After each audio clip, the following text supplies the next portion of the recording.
você é índio? Eu falei, sou. Qual tribo? Macuxi. Aí perguntei o nome dele, que até então a gente não sabia o nome dele, aí meu esposo colocou o apelido de X. Ele no Brasil é um pouco clandestino. É o X da questão.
Era uma área em litígio durante muito tempo entre os portugueses e os ingleses.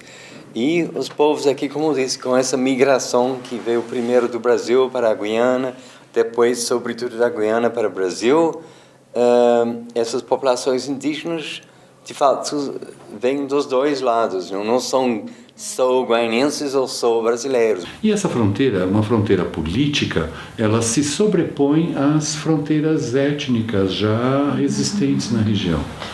E como indígenas, eles se consideram com o direito de fazer isso. Não dizem que os brancos que inventaram a fronteira. Então, o Leandro, ele é um rapaz que na época que nós o conhecemos, eu digo nós porque fui eu e mais tarde uma equipe, ele tinha 34 anos. E ela falou para mim desde o início, olha, eu não sou um rico, eu não sou uma pessoa muito importante, mas eu sou simplesmente uma professora. E coisas assim não vem rápido, um dia para outro. Então a gente vai ter muito tempo para a gente encontrar. Eu acho que a narrativa do Leandro é uma narrativa incrível, porque ele tem todos os elementos que uma boa história tem, né? Tem um pouco assim de um aspecto de aventura, tem um aspecto de uma certa resignação, porque ele vai passando por tantos percalços, por tantas coisas, e tem uma coisa de você ficar esperando o que vai acontecer, porque ele é, acima de tudo, um excelente contador de histórias. De repente, assim, parece que é um filme, assim, parece que eu estou assistindo um filme.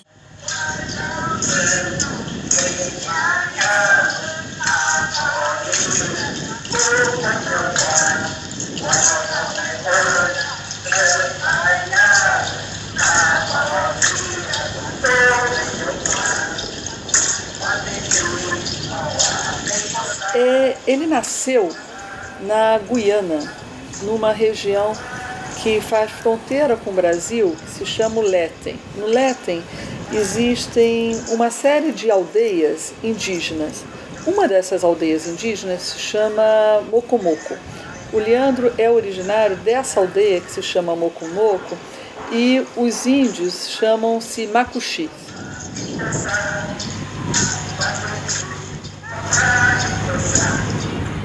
Os pais da minha avó eram os primeiros pioneiros que chegaram aqui para morar aqui, nessa parte aqui. A minha avó falava que eles moravam lá atrás, tinha um cajueiro lá atrás, e lá que a minha avó nasceu e foi criado lá. E quando eles casaram, ela teve o primeiro filho, a primeira filha, e a segunda filha era minha mãe, né? Aí meu avô dizia para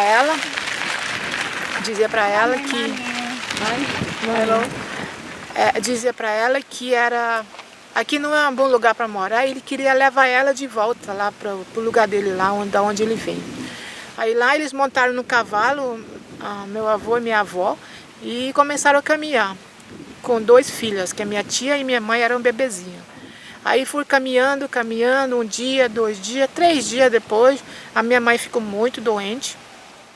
Aí resolveram voltar. Minha avó disse, não vou mais não, eu quero voltar para casa.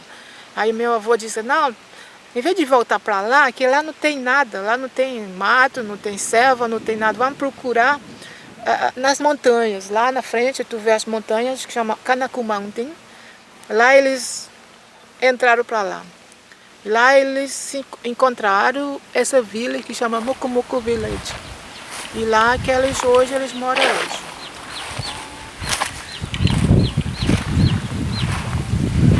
Waiting.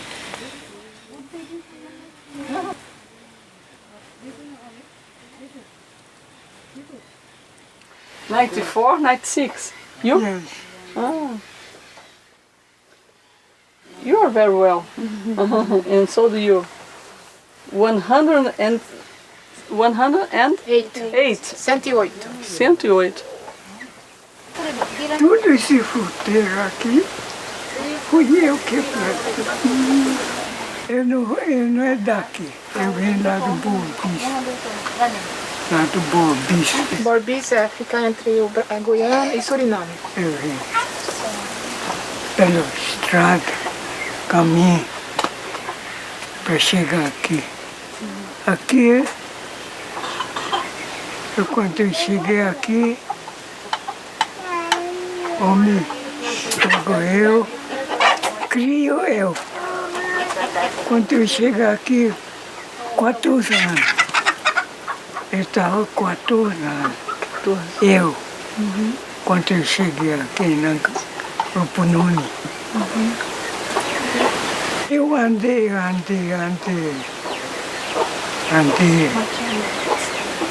Trabalhando com gente, juntando gado, tirando leite.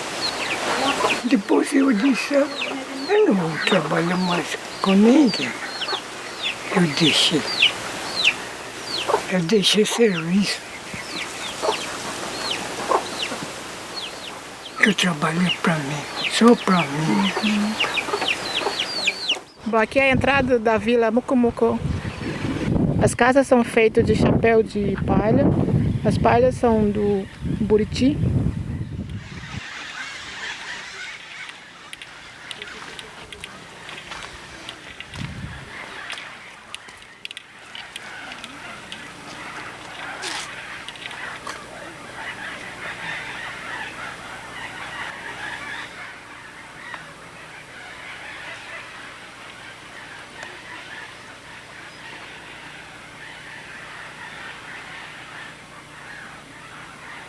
Eu nunca imaginei que eu ia voltar aqui para contar a minha história. Bom, agora eu estou nesse momento aqui, o lugar onde eu nasci e foi criado. Aqui é no meio da savana, bem longe da selva. Bem longe da selva. A selva é mais de 1 hora caminhando daqui até a montanha. Foi aqui que eu construí minha casa para minha mãe. Antes dela morreu, e aqui que ela morreu. E uma casa que eu construí quando eu tinha uns entre 13 e 14 anos. Minha filha morreu aqui mesmo, esse aí que onde vocês chegaram, esse aí é o lugar dela. Foi ali que ela morreu? Ah, aí que ela morreu, está bem ali enterrada. Ah, tá.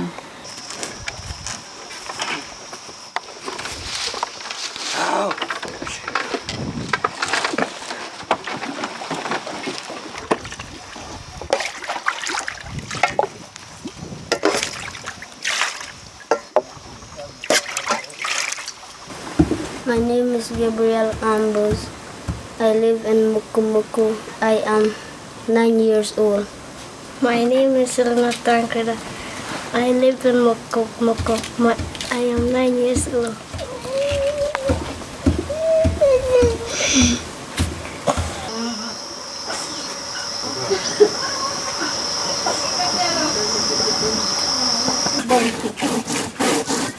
I can see that I come back. And how old is she? She loves school. Now I put anything in my. Ay, igasay makushi. Da tu ya seorang tu tinggi ya. Bersih goya. Wan hang letrib.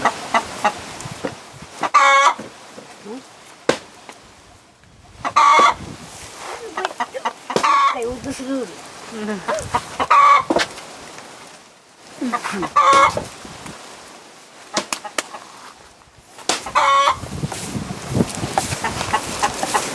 Cala a boca, galinha.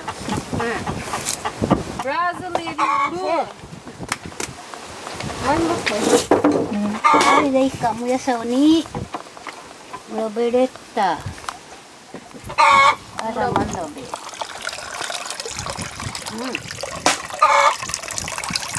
Tira teu chapéu.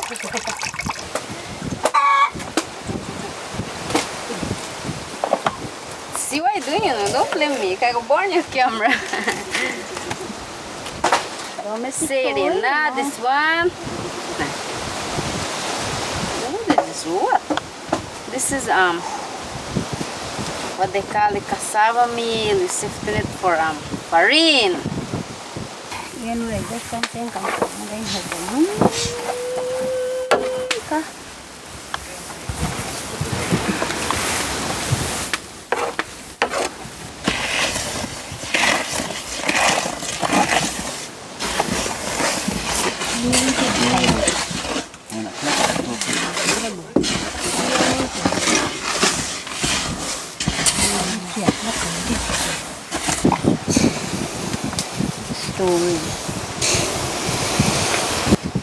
Não, tá pronto de comer. Makushi. Não mau fazer o iagu. Saudet kushi benugu.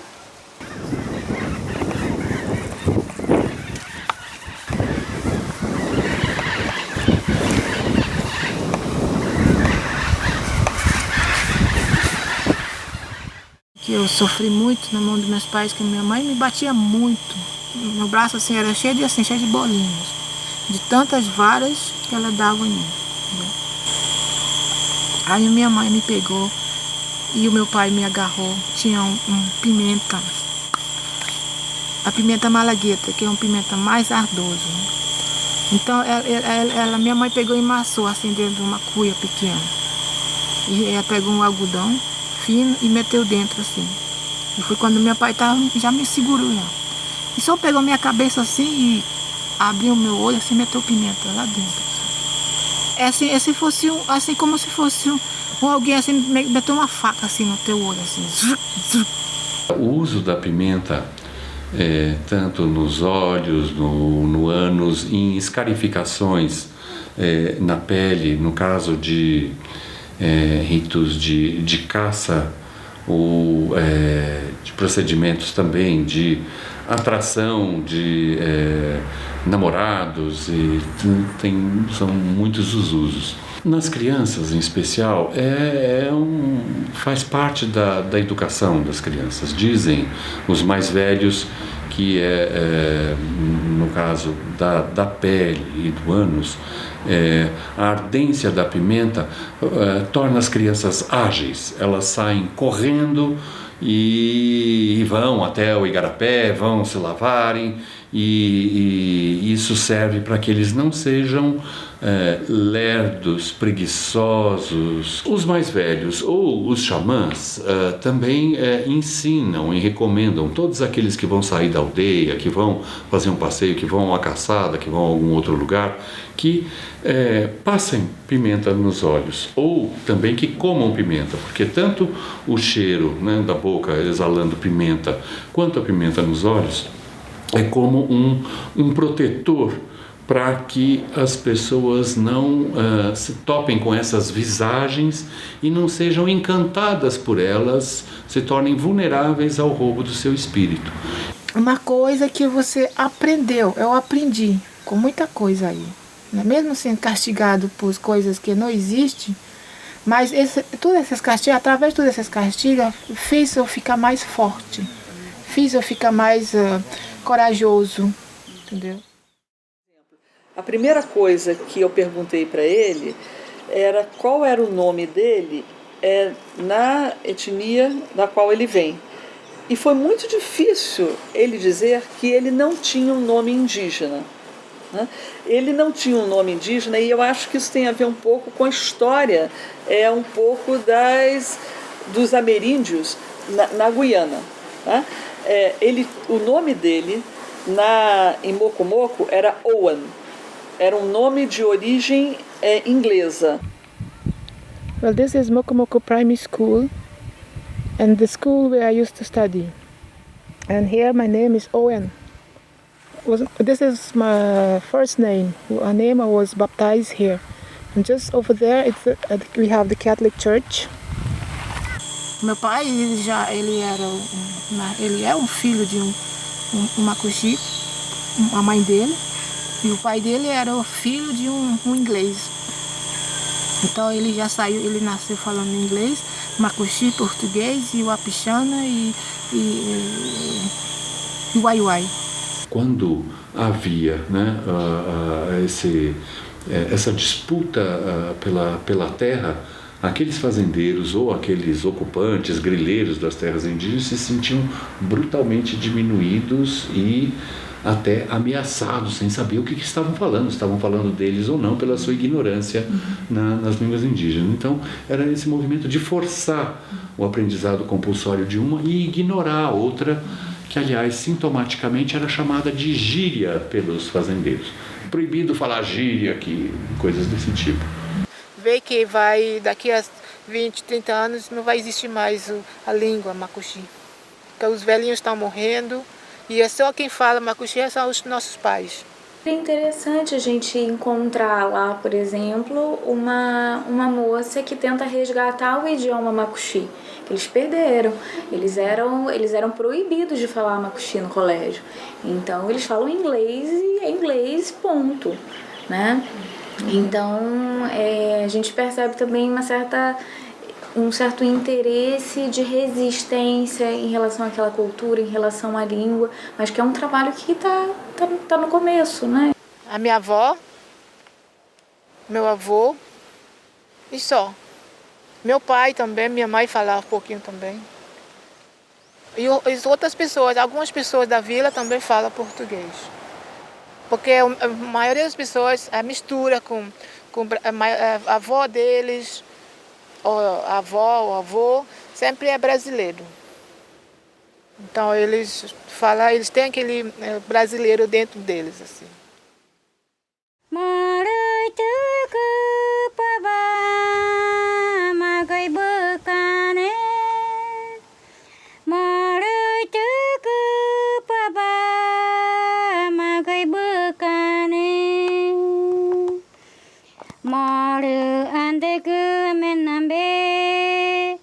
Agalat menburung kongkoma anakku mandodong tesalah anak selenggata ke paba moroi ke paba magai bekane moroi ke paba magai bekane.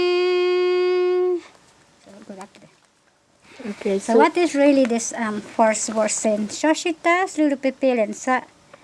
Today we are gathered in church, right? Soshita Selengay Pulimai. In church to sing and to pray. Yomblamu Pabalpur Ben Kong means brothers and sisters to praise the Lord. Hear us, Lord, while we sing. This little verse here says, Moruitek Paba Magay Bukani. Father, don't give us bad, but give us good. That is the first one. E assim a gente vê mais recentemente surgirem tanto figuras do candomblé, ou que a gente acreditaria as religiões africanas, né, ou de origem africana, como também Rastafari, do lado da Guiana, e elas vão se inserindo e se combinando de uma forma muito peculiar. É índio peri chegou, é índio peri chegou, chegou pra virar macumba, trazer mandiquei mandou. Chego pra virar macumba, trazer mandiquei mandou. Quase todos se dizem ou católicos ou evangélicos hoje em dia, né? Também muitos dos costumes antigos persistem, não? Que eles continuam praticando. Acho que tem uma coisa de produzir, construir sentido para um mundo que muda, né? Como também é a forma de incorporar o novo. O chefe dos pajés, o chefe do pajé, assim, que toma conta de tudo, foi quando ele falou que a minha mãe tinha uma doença que não tinha cura, nem o médico, nem o doutor, nem ele não podia fazer nada. Então ela pegou na minha mão e colocou minha mão na cabeça, a mão dela na cabeça, minha cabeça, ela disse, você vai, e quando eu morrer, você vai sair daqui, aí eu quero que você vá embora, bem longe. Com 15 anos, a minha avó tinha falado para mim, olha, chegou uma família lá e tinha uma menina lá, bonita, assim. Aí a minha avó falou assim, essa daqui é boa para ser tua mulher, agora é bom para você começar a ter amizade, que no futuro você vai se casar e você vai ter tua família. Eu falei, mas já? Não, senhora, eu quero conhecer lugares, eu quero viajar, eu quero ir embora daqui, eu não quero ficar aqui. Ele sumiu? Ele sumiu? Ele sumiu embora. Daqui da vila, que é Mocumuco, Vila Mocumuco, no tempo Macuxi, Gaiano, atravessar o rio, que é o rio Tacatu, a boa chegou em Bonfim. Essas populações indígenas, de fato, vêm dos dois lados, não são só guaianenses ou só brasileiros. Muitos deles, conversando com eles, eles dizem que eu sou guaianense porque nasci aqui, mas sou brasileiro também porque meu pai nasceu no Brasil, meu avô, bisavô nasceu no Brasil, em tal comunidade. Não? Então eles, de fato, reconhecem o direito de ter as duas nacionalidades. Né? E aqui era o travessa, a gente atravessava da Guiana para o Brasil, aonde eu trabalhei de barqueiro. Aqui esse rio aqui chama Rio Tacatu.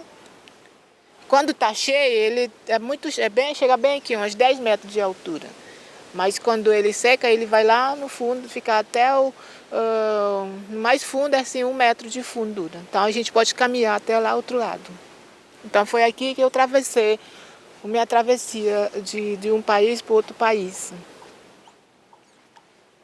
E como aquela frase que eu uso, né, atravessando de um mundo para outro mundo. Por exemplo, aqui foi onde eu nasci, fui criado, e é costume daqui, era diferente. Quando eu cheguei lá, o outro lado era totalmente diferente. Língua, pessoas, trabalho, comida, tudo era diferente.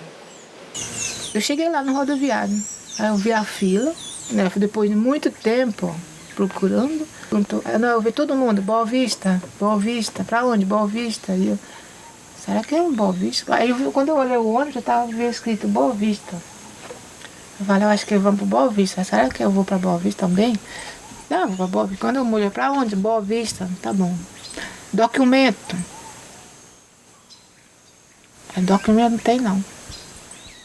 Então, teus pais, tua mãe, alguém que é responsável por você.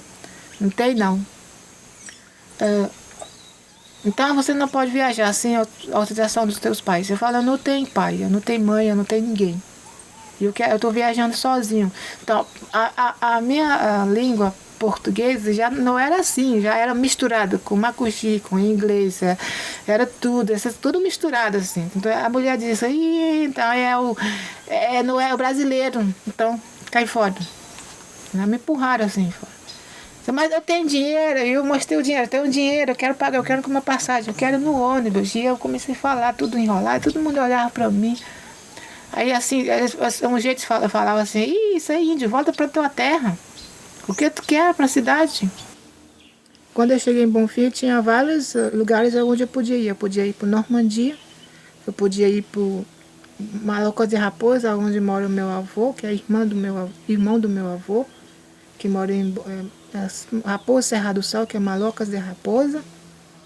E eu podia ir aqui no outros lugares mais para cá. Mas como eu escutei esse nome Boa Vista, né? Aí eu resolvi vir para Boa Vista.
Eu me lembro, a primeira vez que eu estava entrando aqui na cidade, né? A gente começou de lá. Na hora que eu vi nesse reto aqui, para eu ver essa parte aqui, eu vi uma linha de luz, assim. O lado de cima vem descendo. Eu queria saber o que era aquela coisa, né? Aí eu vim chegando. Quando eu cheguei bem próximo, era a ponte do Macuxi, que é subido e descendo, assim. Quando eu estava em cima da ponte, eu vi que eu estava a uns não sei quantos metros de altura. Assim, umas coisas assim, bem diferentes, né? Você tá voando. Mas na verdade, eu estava enrolado lá dentro de um plástico lá. Não deu para ver muitas coisas, porque eu estava escondida das polícias, né? As polícias federal que estavam tudo no meio da ponte. E então eu tenho que me embrulhar dentro do caminhão onde eu estava indo. E nós conseguimos passar os polícias federais. Aí nós entramos na cidade. E quando nós entramos na cidade, eu vi... a segunda coisa que me chamou muita atenção foi de uma praça, um parque de diversão, que tinha aquela tal de roda gigante, né? Aí o caminhão foi passando e eu fiquei olhando aquela coisa grande, rodando assim. Aí eu sempre imaginando o que será isso, como que está rodando. Aí tem pessoas lá dentro, só sentado normal, se divertindo, né? Aí eu passei e depois o motorista lá fui lá no meio da cidade, parou e falou assim para mim, agora é como você quiser agora. Aqui você chegou, agora esse é tudo que eu posso fazer por você. Me chamou a atenção um pouco a trajetória desse rapaz, porque ao mesmo tempo que ele viveu até mais ou menos, as datas não são nunca muito precisas para eles, até mais ou menos 13, 14 anos na aldeia Moco-Moco, depois ele passa para o Brasil, e no Brasil ele tem uma vida que é uma vida assim muito nômade, eu poderia dizer que tem um certo nomadismo nas coisas que ele viveu. Me chamou a atenção porque ele vive o mesmo processo de exclusão de que muitos jovens brasileiros vivem. Ele foi menino de rua. Chegava e falo assim, pode conseguir um trabalho para mim? Não. A primeira coisa que perguntava de mim, você é daqui? Eu procurava explicar para eles que eu não sou daqui, eu sou do tal lugar. Aí ele fala, então, o que você está fazendo aqui? Então, por que você não volta para lá? Lá não tem lugar para lá, aqui não tem lugar. Não pode entrar aqui, não pode fazer isso. Tu não sabe fazer nada. Olha a tua situação, olha, tu tá tudo sujo. Assim, minhas unhas tudo preto, dente nunca foi escovado, roupa nunca foi lavado, tudo rasgado. Então a pessoa olhava para mim como se fosse um mendigo. Me batia. Se eu ia pegar um pau para bater, era 5 em cima de mim, ou 6 em cima de mim. Então eu aguentava, eu me jogava no chão, eu não falava nada, levantava de novo. No meio da noite, pegava um pedaço de pano que eu tinha me cobrindo, me tirava de mim. Era muito triste.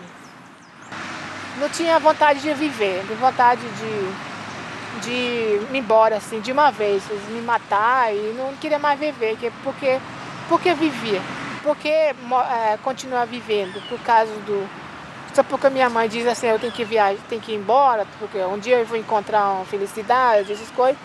Mas passando muito tempo, para mim 2 anos era muito, né? E não acontecia nada, não encontrava ninguém não apareceu, eu queria assim, encontrar pessoas. Aí tem vezes que eu falo, vezes que eu pensava assim, eu ia dormir por aqui mesmo, eu deitava aqui, eu falava, tomara que alguém chegue aqui, me dá uma facada, meter uma bala na minha cabeça, já morre logo aqui, para com esse sofrimento. Ele, quando saiu da Guiana, foi depois da morte da mãe dele, foram alguns anos depois da morte da mãe dele, e a mãe dele havia tido uma questão familiar de rompimento com o marido. E também tinha ficado doente muito tempo e tinha achado que a família não havia dado muito suporte para ela, a família indígena não havia dado muito suporte para ela, e foi o Leandro que mais se ocupou dela. Cada vez que o Leandro reconta a história dele, ele acaba nesse processo incluindo novos elementos. Então essa memória ela também se modifica. O mesmo fato sobre a história de vida dele que ele desconhecia, mas que a entrevista com outras pessoas, né, ajudava, na verdade, ele compor essa história também. Eu não sabia que existe HIV, eu não sabia que existia o rito, não sabia. Não. Now here in Brazil, my name is Leandro. My name is Leandro. I live in Manaus for 9 years now. You? Yeah. Yeah, I'm Manaus. You live with your daddy? Yeah. Far away. Parecida com aquela, mas aquela é mangueira, não sei o que pode ser aquilo. Aquilo ali? Aquilo é azeitona. Yeah, not today, maybe tomorrow. Today we sleep or in Bonfim or in Lethem. And then tomorrow we go to Mokomoko. Yeah. Okay. We really good call something Lethem.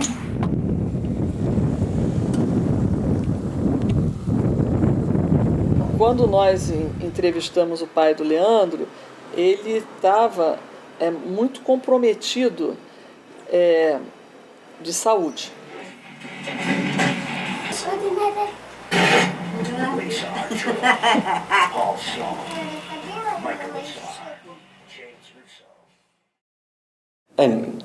Certamente sim, que há um grande interesse aqui em conseguir documentos brasileiros para poder trabalhar legalmente e ganhar muito mais do que sem documentos. Sem documentos, a possibilidade ou é de trabalhar nas comunidades indígenas, produzindo, abrindo roça, plantando, ou trabalhar nas fazendas sem documentos, ganhando muito menos. Até hoje, eu tenho minha identidade de lá, só que lá. E eu tenho meu daqui, daqui. O primeiro nome foi o tal de Bene.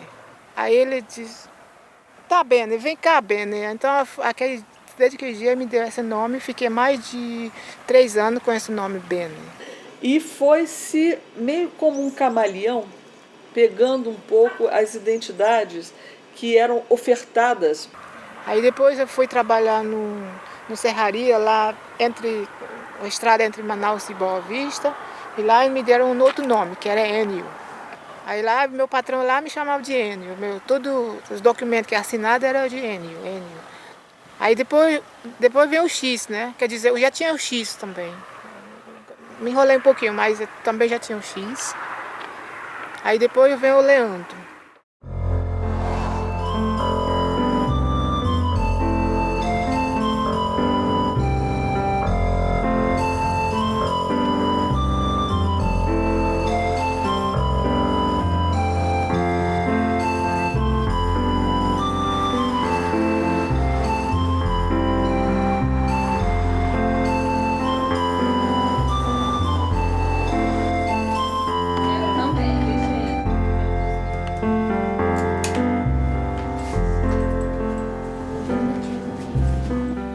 trabalhava na padaria e morava na padaria também. Leandro, dá para te morar aqui comigo? Aí ele, dá, dona Valdinha, então fica aqui comigo. Eu entrei para trabalhar, assim, para me sentir em casa, né? Eu tinha um fogão, freezer, tinha um freezer e um geladeiro. A primeira geladeira que eu peguei, segurei, eu podia entrar e tirar alguma coisa para comer. Ela me deu essa força, me ensinou assim, se limpar, me cuidar, lavar meus cabelos, escovar o dente, lavar as unhas. Deu um lugar para me ficar dentro de casa, né? Que ela, como ela disse que ela ia me pagar para ficar com o filho dela. Passou, acho que uns 2 ou 3 anos. Aí ele conseguiu comprar uma casa num bairro da periferia, né? Aí ele disse que ia embora para a casinha dele. Eu digo, então tá bom, já que você tem a sua casa, tem o seu emprego, pode ir.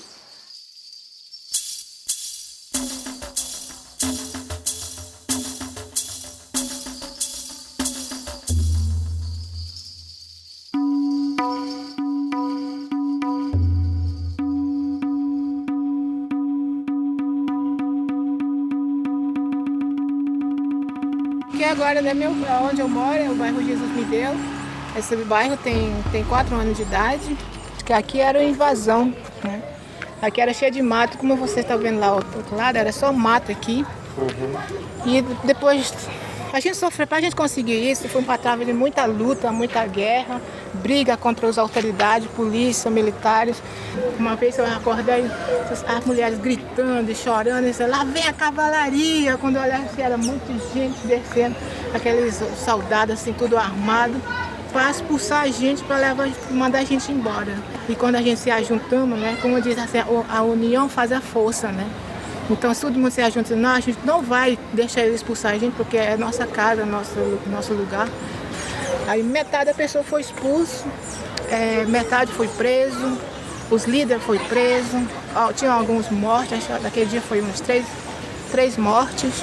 A Neide é uma pessoa, ela foi como uma irmã para mim, entendeu? Foi não, tô vendo. Não? Foi não. Se foi não, que ainda tô viva. Eu sou o irmão dela, a irmã dela, ela é outra irmã para mim. A casa foi construída pedra por pedra, não foi assim, acho que foi mais de um ano que durou para construir a casa. Porque eu ganhava R$40 naquela época por dia e eu pagava o pedreiro R$30 por dia. Então eu tinha só R$10 assim para comprar alguma coisa. Então foi assim que demorou muito. Agora, ultimamente, eu falei para ele que eu ia embora. Disse, Leandro, eu acho que em dezembro, ou janeiro, eu tô indo embora daqui do bairro. Vou me mudar, eu vou pra casa da minha mãe. Por quê? Porque minha casa estava caindo, né? Eu não tinha condições de alugar outra. Aí ele disse, não, tu não vai embora, tu é a única família que eu tenho aqui. Se tu for embora, como é que eu vou ficar? Foi quando ele me cedeu a casa dele, né? Se dispôs, né? Isso foi coisa de família, sair da sua casa, do seu conforto, morar numa casa minúscula, né? Onde mal dá pra eles andar 2 passos, acabou a casa, né? Pra me ceder lugar pra mim morar. Tem tantos elementos na história que a história te prende e sempre esperando por um final, esperando por um final. Um final que não aconteceu, porque está sendo construído. A verdade é que a vida dele continua sendo construída, a forma como ele conta a vida continua sendo construída, né?